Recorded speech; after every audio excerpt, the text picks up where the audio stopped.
Jeff Edwards is here with us this morning. He's going to stay the whole show. He's going to be doing. He's going to be coming in and out. Thank you. The drinks are here. Woohoo! Did you give her that?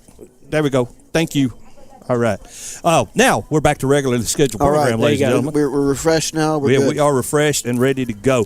Jeff, tell us some stuff about, I don't know, maybe sports over the last year or this year, or what do you got? You're always prepared when you come here. Yeah, well, I always enjoy coming here. This is the third year I think I've been here to kind of talk about sports over the past year, and this is always enjoy coming. I know we were going to go do it last week, but the weather had other plans. So we decided either good or bad. It was our worry wart got us spooked. Yeah, I'm sorry. I wasn't going to name any names. They can blame me. But I'm sorry. Me and Jay both was kind of. No, it was good. I didn't want to drive over here. I'm going to be honest with y'all. When the storms blew through, it was at 12:10. Every one of us would have been on the road. Yep. So, exactly. It was a good decision. It was a good decision. Yeah, so. But I'd have drove through them, but just saying. But a lot of stuff happened over the past year. In 2019 in Limestone, and I guess to start with, anytime you have somebody set a state record, I guess you kind of start with that. So, and I think I've talked about this person every year I'm here, but Tommy Murr over at Lindsay Lane. Oh wow, boys basketball. Yeah, never heard that guy. He's I think if they're taking nominations for the Limestone Sports Hall of Fame, I think that whenever it won't be long before he gets his name. Yeah, I'm sure somebody's already said Lindsay Lane. Retires, I don't think they have anybody from Lindsay Lane in the Hall of Fame yet, but he'll probably be the first. Yeah, he will be. But amazing. I've seen him play several times, over the past few years, and have gone to several games this year. And it's just, he's like the Energizer Bunny. I mean, the guy never seems to get tired, which is amazing considering how much he works on the floor. But earlier this year, he set the state record for total career points, which was a little over 4,500. I don't remember the exact number, but it was. I think he set that like in about the third or fourth game of the season. And then he went over 5,000 career points in a game against R.A. Hubbard over the Christmas break in the Bracey tournament over in Deshler High School. Scored 60 points in that game, and then to set the state record. He's going to finish his career most likely with, well over 5,500 points, which is over 1,000 points more than the second place guy in the state history. I mean, this record may never be broken. Seriously. Yes. No, this record may never be broken because it's just incredible the number of points he puts up. He's averaging more points this year than he did last year. And he averaged 44 last year. Yeah. This year he's averaging about 45 or a little over 45. But it's just incredible to watch him play.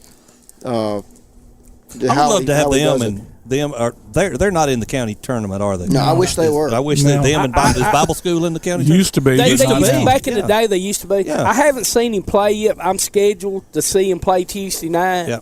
So this will be my first time to actually see him in Don't action. jinx him, please. So He'll probably score 18. When but my game, he'll get in foul trouble or something. You think that scoring so many points, he just puts it up every time he gets it.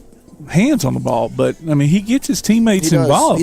Charlie Morrison, he'll put up some points too. Well, and I talked to he just don't miss. That's when I first went to see him play. I was like, well, he probably just jacks up 80 shots a game or whatever, but he really is not a selfish player. I mean, which just sounds crazy when you score 45 points a game. Yeah. That you think somebody's a ball hog, but he's really not. I mean, that's the way the team operates, and everybody kind of has their role, and his role is to score points, and he does it very well, obviously. And they score a lot of points as a team. They do. 70, 80, 90 points. Yeah, they score a lot of their games are in the 70s or 80s or 90s. I mean, they scored 40 points in a quarter against Athens Bible last week. They scored 40 points in the third quarter alone. Wow. It's going to be interesting how he transfers over when he goes to Belmont. Yeah, It's going to be Lipscomb. They're playing Bell Green Tuesday. But I don't know where I got it. But Lipscomb, playing for Coach Acuff. That's going to be interesting. Who used to be at UAH. Yeah, so that's going to be interesting. But how that do they play St. Bernard anymore this year? St. Bernard. I know. I had to work it in. It does what about look Westminster? Like Bernard, Westminster. I don't think they play Westminster at all. That's one of my pet peeves that I have with Westminster. So what else you got going on? Well, and stay on the basketball theme. We talked about individual talent. Now we had a great it was a great year in basketball. And in 2019 they had the West Limestone Wildcats make a run to the championship game in Class 4A, quite unexpectedly. Yes, I thought, because going into the postseason, I think they'd lost 4 out of 5, and they were a little over 500.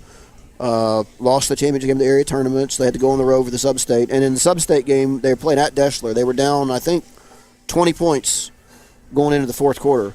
And they came back and won. They outscored Deschler like 30-9 or something in the fourth quarter. Hit a shot at the buzzer to win it, to go to regional.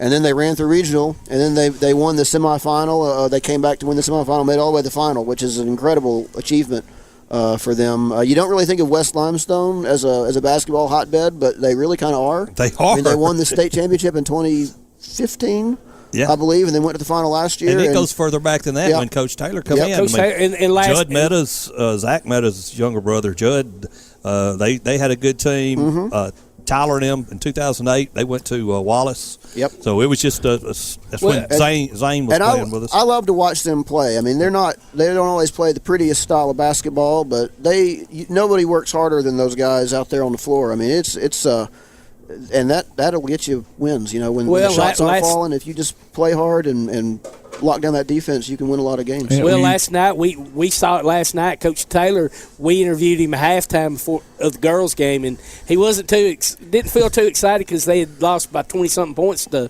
last time they played East, and they went out there and played hard, and they pulled the upset last night. Yep. So were you at that game last night? I was over at Tanner last night. Yeah, okay. But they fought hard and they pulled that upset. I mean, there was a lot of shocked people in that gym. Yeah.